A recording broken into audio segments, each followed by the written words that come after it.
Welcome to another episode of Biz with Liz, and today I have the pleasure of introducing Brian Ramakko of Ramakkos Source for Adventure at 2345 Regent Street. Welcome, Brian. Thank you very much, Liz. We have the opportunity here to be in Brian's store, and we're going to ask Brian a few questions about Ramakkos. For those of you who have never been here, there's a lot to cover. Brian started with over 500 square feet originally, and now he has over 20,000 square feet for space here at Ramakkos. So we're going to ask Brian a few questions. The first one I have to ask you, Brian, is it's been 34 years since you opened your store in the South End. How has sporting activity evolved since you first opened it? Oh, that's a great question. It has evolved tremendously from the type of equipment, the technology, the quality of the product has gotten better. It's actually gotten cheaper for what you get for the dollar. I reminisce and think about even the fishing jigs that we used to sell were just plain round head jigs. Now they're all in different styles and sizes, and it's just been lots of fun. Okay. You have 5 departments here in your store of various outdoor activity. So are you planning on introducing any other new sporting ideas to the store? Well, we're always researching, but the answer to the question, our 5 departments are fishing, camping, which includes canoes and kayaks, hunting, outdoor footwear, and then clothing.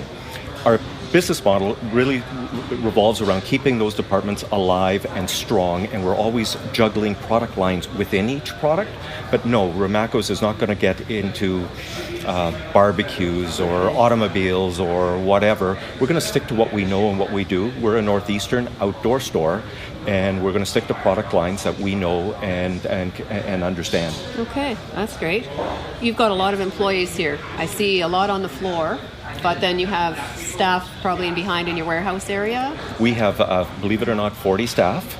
And when you come in, we're blue shirts, as I call us. There's always good quality staff in each department. There's always somebody that can answer a question.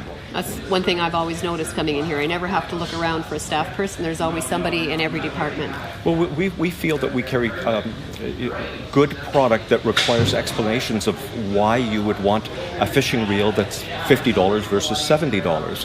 And they all kind of look the same. They're kind of like a screwdriver. Yeah. One's a $5 screwdriver, one's a $10 screwdriver. So you're not questioning maybe you want the $10 screwdriver, but the $5 screwdriver may be good enough. It might work. So you need to explain what you're doing with it, and we need to be able to judge and show you the product and explain why you would need it, or maybe why the $30 reel will be good enough for what you're doing. Well, it's nice to see that you have a variety of canoes and a variety of life jackets and a variety for people who want to spend maybe a certain price or they're looking for a certain quality. So there's a lot of different varieties that you have. Yeah. Our mandate really, are we in the selling game? Yes, we're a retail store, but we just don't want to sell something for the sake of selling it. Why I think we've been successful and still are celebrating our 34th anniversary is I think we need to sell you the right product.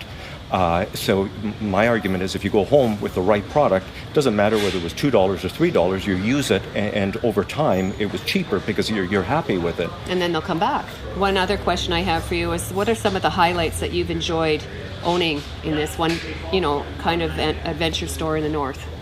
The biggest thing, I've been doing this for 34 years. I still get up in the morning, and not once do I say, I got to go to work. Still like coming to work. I like talking to people. I'm the original gadget guy. That's how I started in fishing tackle, is I would figure out the new technology and just explain it to people. And finally, I ask everyone that I interview, what do you do to give back to Sudbury as a community? What do you do? Well, great question as well. I was thinking about that. First of all of our full-time staff work and volunteer in the community. They have kids going to schools, and they're all active in the community. I personally been volunteer right now. I'm sitting on Manitoulin Streams board. I'm sitting on the Finlandia Sisu board.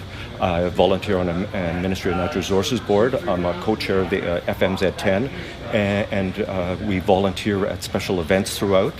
I'm looking at I was with my Margot this morning going on a calendar.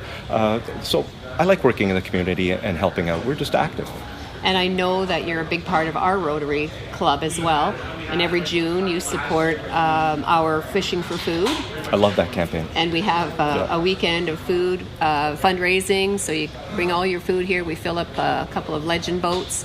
Yeah. bring it back down to the mission, and Brian is a big part of that. So thank you. Thank you so much for being a true leader in our community. I really appreciate it. You have a wonderful store. I visit it all the time. Thank you. I'm very grateful that you agreed to do this interview with me. And thank you. Thank you.